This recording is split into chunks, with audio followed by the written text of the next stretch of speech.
یہ ذکر پہلے آ چکا ہے کہ لوط علیہ السلام سیدنا ابراہیم علیہ السلام کے بھتیجے تھے۔ سیدنا لوط علیہ السلام کے باپ کا نام ہاران تھا، جو تارخ یعنی آزر کے بیٹے تھے۔ اللہ تعالیٰ نے لوط علیہ السلام کا پورے قرآن میں 27 بار ذکر کیا ہے۔ یہ ذکر 14 سورتوں میں متفرق مقام پر آیا ہے۔ آپ کا والد آپ کے بچپن ہی میں فوت ہو گیا تھا، اس لیے آپ نے اپنے دادا آزر کے گھر اپنے چچا ابراہیم علیہ السلام کے ہاں پرورش پائی۔ یہی وجہ ہے کہ ابراہیم علیہ السلام کو ان سے بے حد محبت تھی۔ جس وقت پوری قوم سیدنا ابراہیم علیہ السلام کے خلاف اٹھ کھڑی ہوئی اور انہیں آگ میں ڈالا گیا، اس کٹھن وقت میں صرف لوط علیہ السلام ہی وہ شخصیت تھے جو آپ پر ایمان لا چکے تھے، جیسا کہ اللہ تعالیٰ نے فرمایا فآمن له لوط، ان پر لوط ایمان لے آئے۔ پھر جب ابراہیم علیہ السلام نے ہجرت کی تو لوط علیہ السلام نے بھی ان کے ساتھ ہجرت کی۔ اللہ تعالیٰ فرماتے ہیں وقال انی مہاجر الی ربی انہ هو العزیز الحکیم، اور کہنے لگے کہ میں اپنے رب کی طرف ہجرت کرنے والا ہوں، وہ بڑا ہی غالب اور حکیم ہے۔ اس سے پہلے ہم ذکر کر آئے ہیں کہ جب ابراہیم علیہ السلام مصر سے فلسطین واپس چلے گئے تو آپ نے اپنے بھتیجے لوط کو سدوم بستی کی طرف بھیج دیا۔ یہ بحر مردار کے پاس ایک بستی تھی، تجارتی مرکز اور مسافروں کے لیے آرام کی جگہ تھی۔ یہ کافر قوم تھی، ان میں ایک بھی مومن نہیں تھا۔ اللہ تعالیٰ فرماتے ہیں فأخرجنا من كان فيها من المؤمنين فما وجدنا فيها غير بيت من المسلمين، پس جتنے ایماندار وہاں تھے ہم نے انہیں نکال لیا، اور ہم نے وہاں مسلمانوں کا صرف ایک ہی گھر پایا۔ یہ سب لوگ کافر تھے، لوگوں میں سب سے زیادہ فاسق اور فاجر تھے۔ ان لوگوں نے ایسی برائیاں ایجاد کی کہ ان سے پہلے کائنات میں کسی نے نہ کی تھیں۔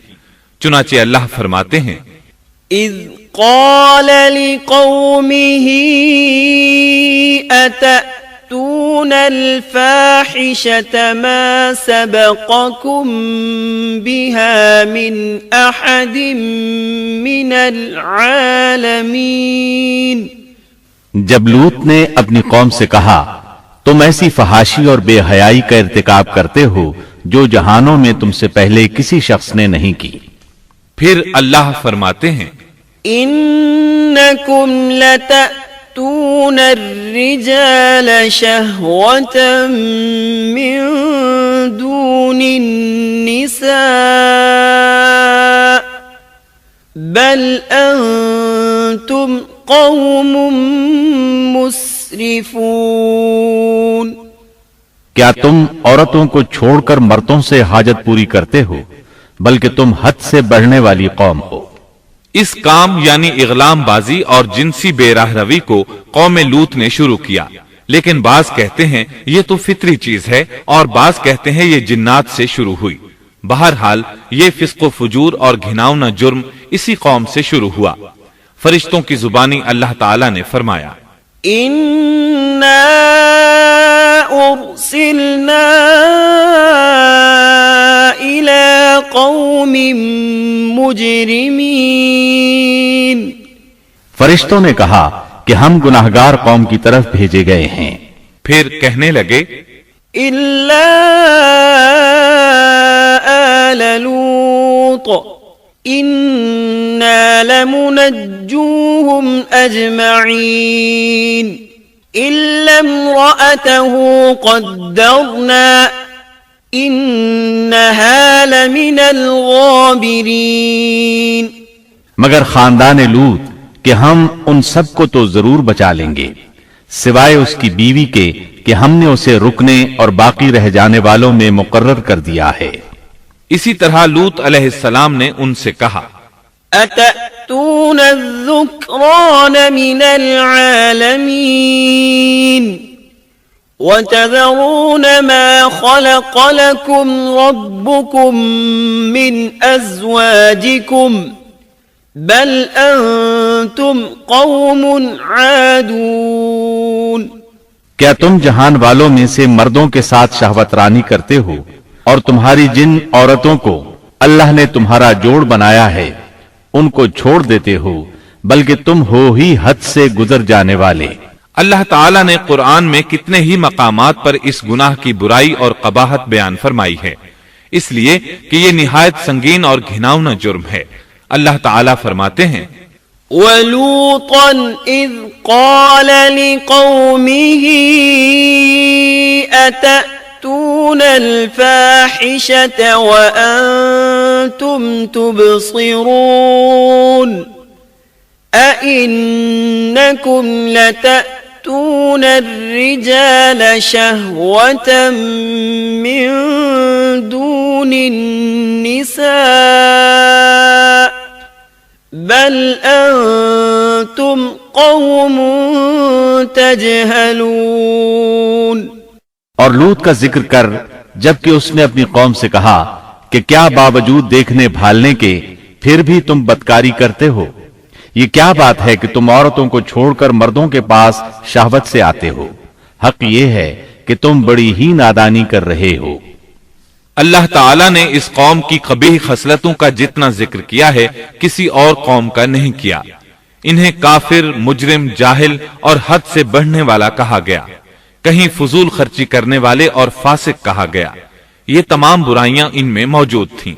اللہ تعالیٰ فرماتے ہیں وَلُوطًا إِذْ قَالَ لِقَوْمِهِ إِنَّكُمْ لَتَأْتُونَ الْفَاحِشَةَ مَا سَبَقَكُمْ بِهَا مِنْ أَحَدٍ مِّنَ الْعَالَمِينَ أَإِنَّكُمْ لَتَأْتُونَ الرِّجَالَ وَتَقْطَعُونَ السَّبِيلَ وَتَأْتُونَ فِي نَادِيكُمُ الْمُنكَرَ. اور لوط کو یاد کرو جب انہوں نے اپنی قوم سے کہا تم ایسی فحاشی کرتے ہو کہ تم سے پہلے کسی جہاں والے نے نہیں کی. کیا تم مردوں کے پاس بدفعلی کے لیے آتے ہو اور راستوں میں ڈاکے ڈالتے ہو اور مجالس میں نہایت برے کام کرتے ہو؟ یہ لوگ اس قدر خبیث تھے کہ بھری مجلس میں برے برے کام کرتے تھے. مثلا سب کی موجودگی میں زوردار آواز کے ساتھ ہوا خارج کرتے، پھر اپنی اس حرکت پر ہنستے. غرض یہ کہ برائی کی تمام تر صفات ان میں موجود تھیں. لوط علیہ السلام پھر بھی انہیں سمجھاتے رہے لیکن وہ جھٹلاتے ہی رہے.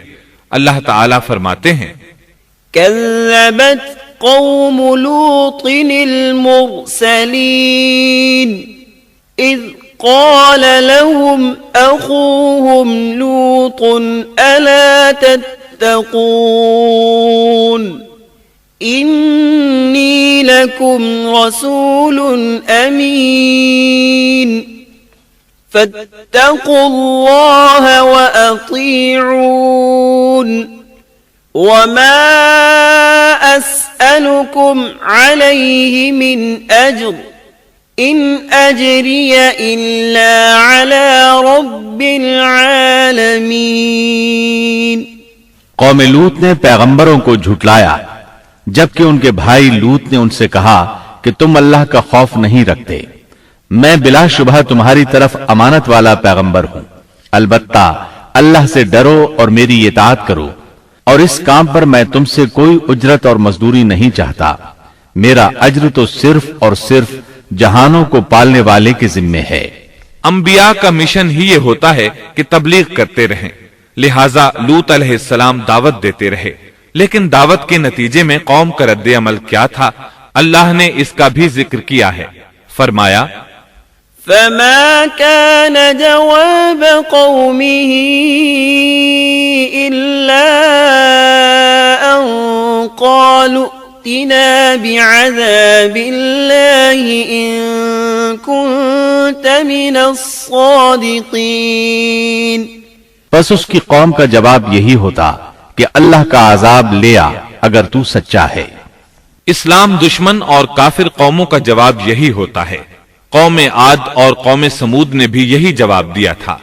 دوسری آیت میں ہے وَلَقَدْ أَنذَرَهُمْ بَطْشَتَنَا فَتَمَارَوْا بِالنُّذُرِ لوط نے انہیں ہماری پکڑ سے ڈرایا، یعنی انہوں نے کہا اے قوم اللہ کی پکڑ سے اور عذاب سے بچ جاؤ، محتاط ہو جاؤ، اس کی لاٹھی بے آواز ہے، لیکن وہ ڈرانے والوں سے بھی جھگڑتے ہی رہے۔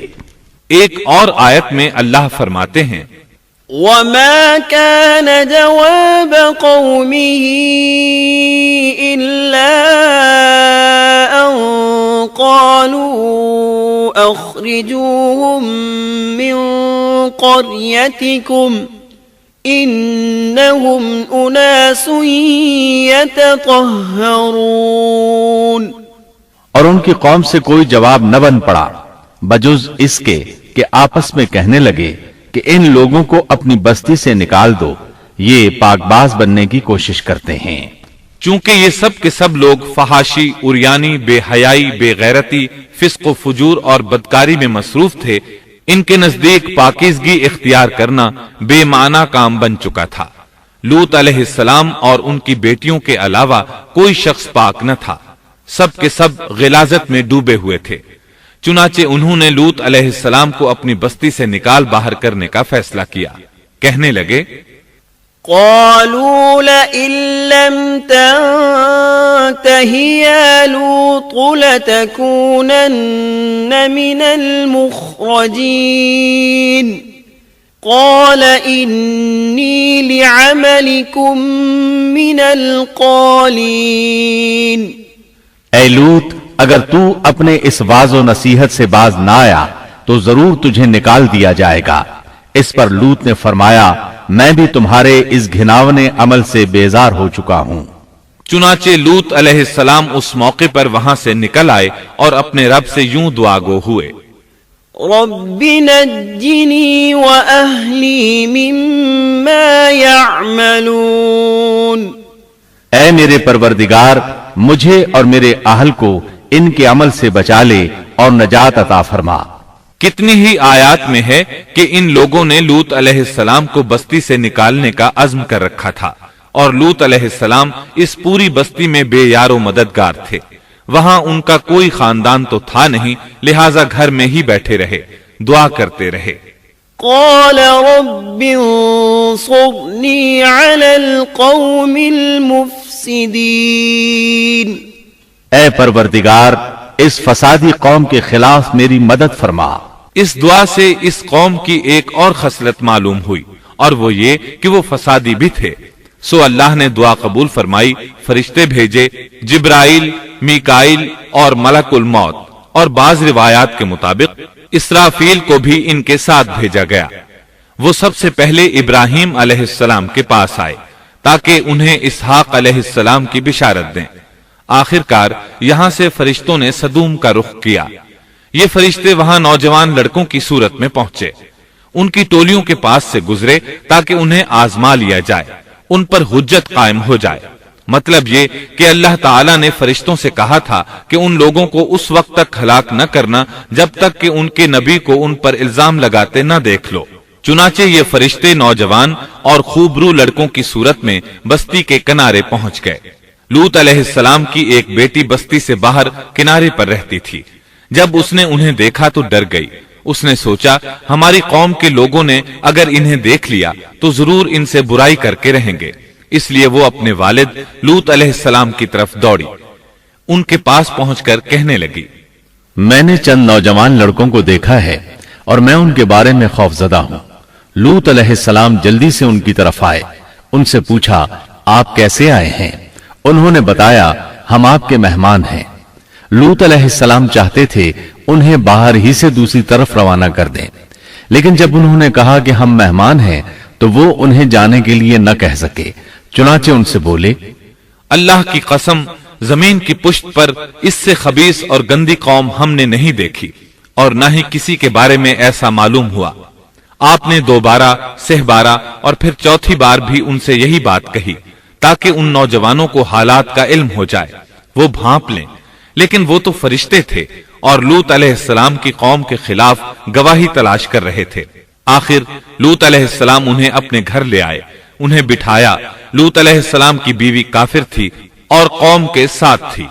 وہ باہر گئی اور اس نے لوگوں کو بتایا کہ اس نے لوط علیہ السلام کے گھر میں ایسے خوبصورت چہروں والے نوجوان دیکھے ہیں کہ زمین پر آج تک ان جیسے کہیں نظر نہیں آئے۔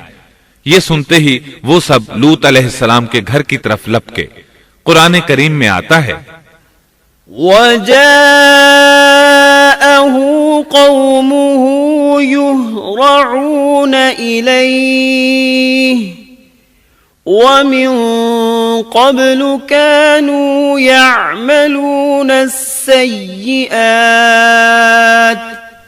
لوگ جلدی سے اس کی طرف لپکے اور وہ اس سے پہلے فحاشی کے عادی بن چکے تھے۔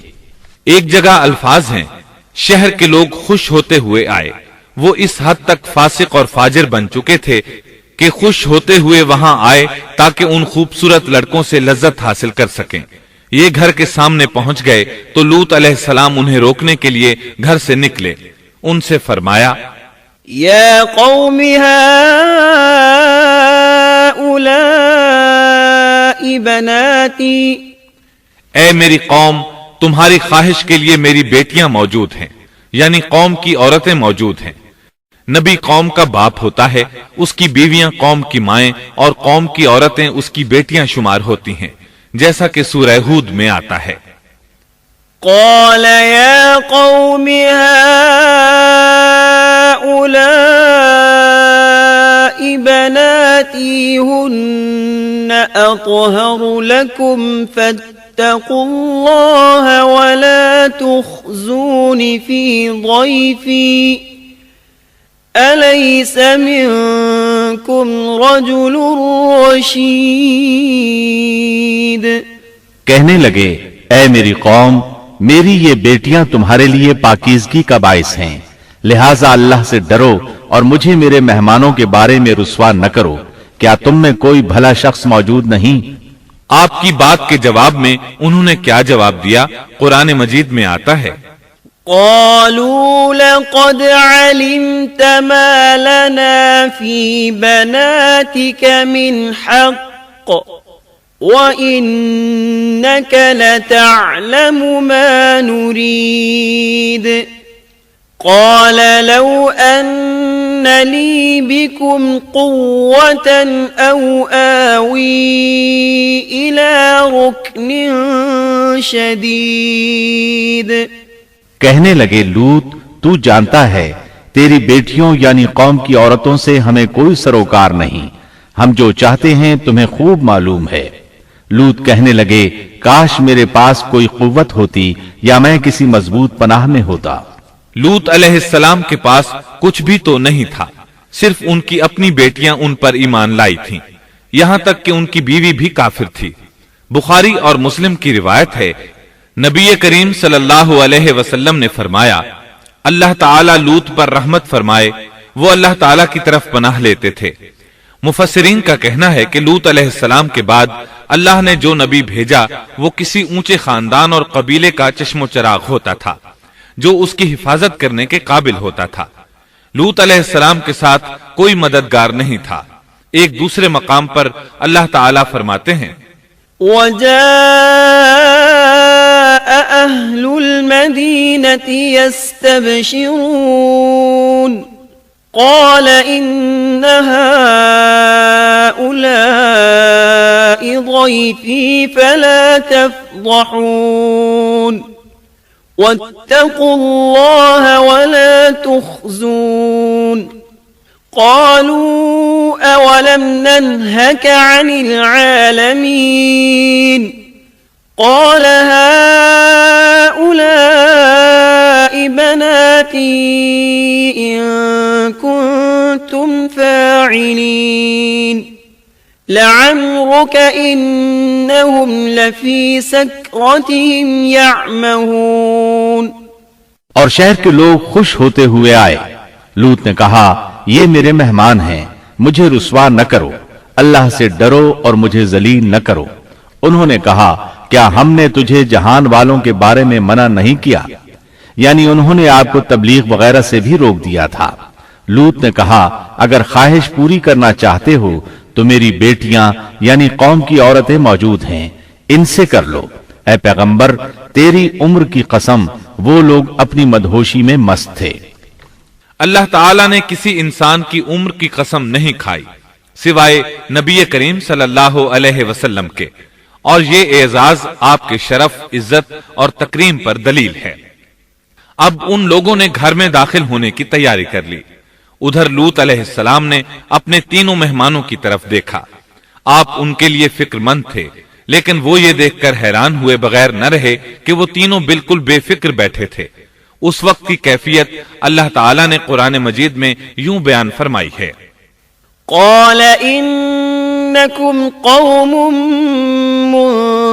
منكرون قالوا بل جئناك بما كانوا فيه يمترون وأتيناك بالحق وإنا لصادقون۔ لوط کہنے لگے تم لوگ تو کچھ انجان سے معلوم ہو رہے ہو۔ اس پر وہ کہنے لگے ہم تو تیرے پاس وہ فیصلہ لائے ہیں جس میں اس قوم کو شک تھا، اور ہم تیرے پاس حق لے کر آ چکے ہیں اور بے شک ہم سچے ہیں۔ سورۃ العنکبوت میں اللہ تعالیٰ فرماتے ہیں: وقالوا لا تخف ولا تحزن إنا منجوك وأهلك إلا امرأتك كانت من الغابرين إنا منزلون على أهل هذه القرية رجزا من السماء بما كانوا يفسقون۔ فرشتوں نے کہا اے لوط نہ ڈر اور غم نہ کھا، یقیناً ہم تجھے اور تیرے اہل کو سوائے تیری بیوی کے نجات دیں گے، وہ پیچھے رہ جانے والوں میں سے ہوگی۔ ہم اس بستی والوں پر ان کے گناہوں کے سبب آسمان سے عذاب نازل کرنے والے ہیں۔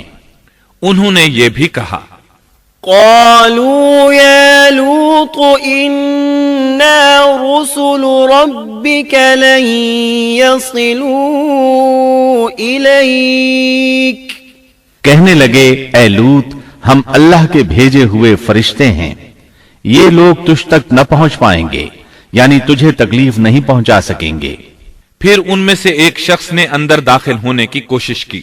جبریل اٹھے، انہیں ایک ایسی ضرب لگائی کہ تمام کے تمام اوندھے ہو گئے۔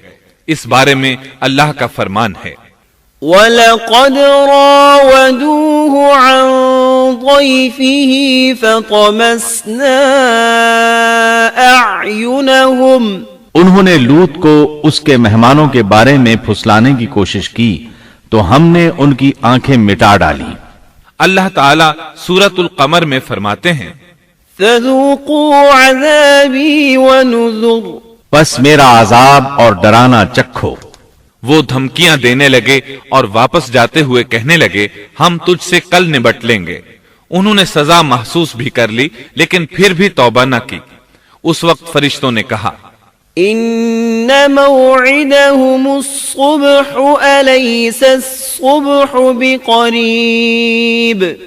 یقیناً ان کے وعدے کا وقت صبح کا ہے، اور کیا صبح بالکل قریب نہیں؟ صبح تک انہیں مہلت مل گئی۔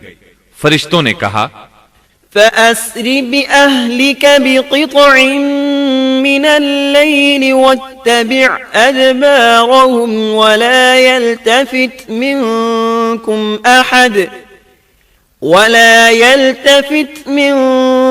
أَحَدٌ وَامْضُوا حَيْثُ تُؤْمَرُونَ وَقَضَيْنَا إِلَيْهِ ذَلِكَ الْأَمْرَ أَنَّ دَابِرَ هَؤُلَاءِ مَقْطُوعٌ مُصْبِحِينَ۔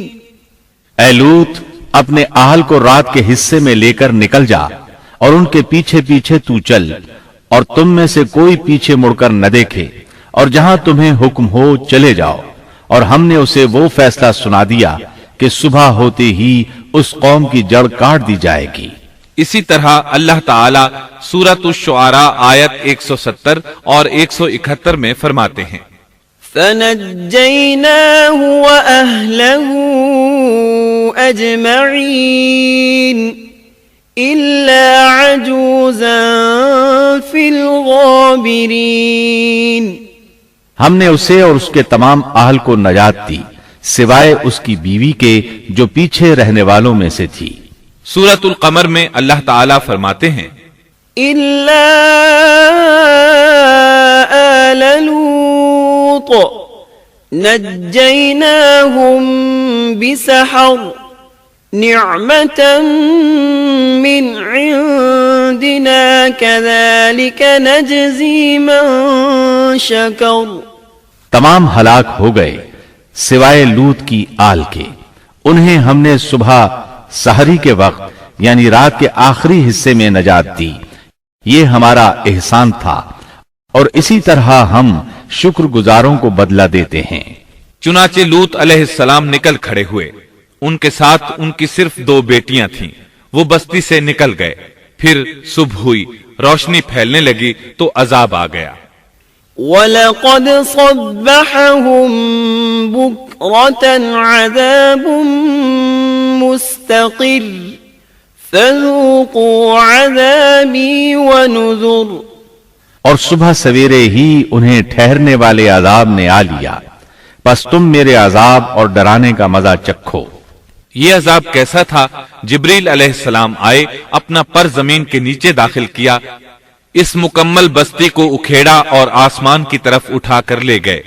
کہا جاتا ہے کہ فرشتوں نے اس بستی کے مرغوں کی اذان اور کتوں کے بھونکنے کی آوازیں سنی، اور لوگوں نے فرشتوں کی تسبیح سن لی۔ جبریل علیہ السلام نے ایک چیخ ماری، سب بجھی ہوئی آگ کی طرح ہو گئے، پھر مکمل بستی کو پکڑ کر الٹا دیا، ہر ایک کے لیے آسمان میں پتھر تیار تھا، بہرحال اس کو زمین پر دے مارا۔ اللہ تعالیٰ سورہ ہود میں فرماتے ہیں فَلَمَّا جَاءَ أَمْرُنَا جَعَلْنَا عَالِيَهَا سَافِلَهَا وَأَمْطَرْنَا عَلَيْهَا حِجَارَةً مِّن سِجِّيلٍ مَّنضُودٍ مُّسَوَّمَةً عِندَ رَبِّكَ وَمَا هِيَ مِنَ الظَّالِمِينَ بِبَعِيدٍ پس جب ہمارا حکم آیا تو ہم نے اس کا اوپر والا حصہ نیچے کیا اور ان پر کنکریلے پتھر برسائے جو تہ بتہ تھے، تیرے رب کی طرف سے نشاندار تھے، اور وہ ان ظالموں سے کچھ دور نہیں تھے۔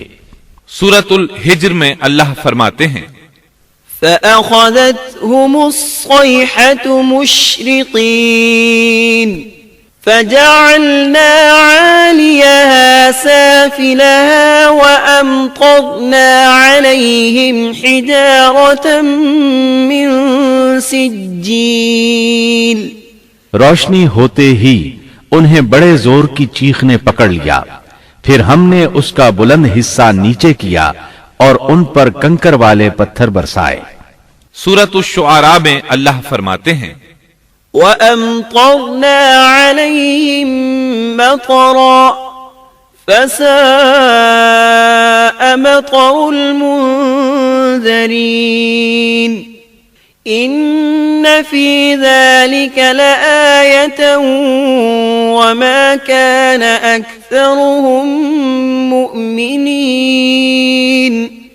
وَإِنَّ رَبَّكَ لَهُوَ الْعَزِيزُ الرَّحِيمُ اور ہم نے ان پر ایک خاص قسم کا می برسایا، پس بہت ہی برا می تھا جو ڈرائے گئے ہوئے لوگوں پر برسا۔ یہ ماجرا بھی سراسر عبرت ہے، ان میں سے بھی اکثر مسلمان نہ تھے۔ بے شک تیرا پروردگار وہی ہے غلبے والا، مہربانی والا۔ سورۃ النجم میں اللہ فرماتے ہیں وَالْمُؤْتَفِكَةَ أَهْوَىٰ فَغَشَّاهَا مَا غَشَّىٰ فَبِأَيِّ آلَاءِ رَبِّكَ تَتَمَارَىٰ هذا نذير من النذر الأولى اور اس نے الٹائی ہوئی بستیاں گرا دی، پھر ان کو اس چیز سے ڈھانپا جس سے بھی ڈھانپا، مطلب یہ کہ ان پر پتھروں کی بارش برسائی، پس تم اپنے رب کی کون کون سی نعمتوں میں جھگڑو گے۔ یہ شخص بھی پہلے ڈرانے والوں کی طرح ایک ڈرانے والا ہے۔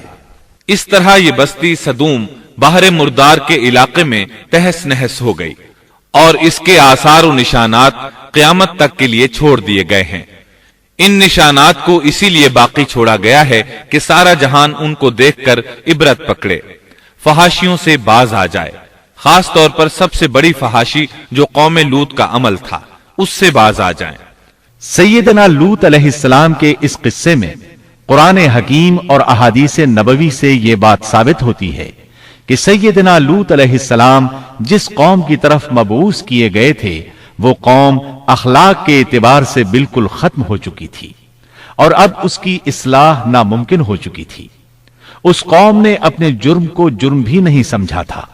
عام مقامات پر اعلانیہ بے حیائی کرنا ان کا مشغلہ تھا۔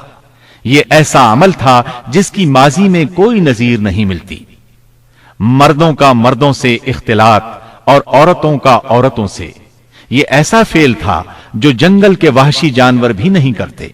یہی وجہ تھی کہ یہ قوم اپنے میں سے کچھ نیک لوگوں کو بھی برداشت نہیں کرتی تھی۔ وہ انہیں نیکی اور شرافت کی دعوت دیتے تھے، اسی لیے وہ ان کے سخت مخالف ہو گئے تھے۔ قرآن کریم نے اس قوم کے 3 بڑے جرائم کا ذکر کیا ہے۔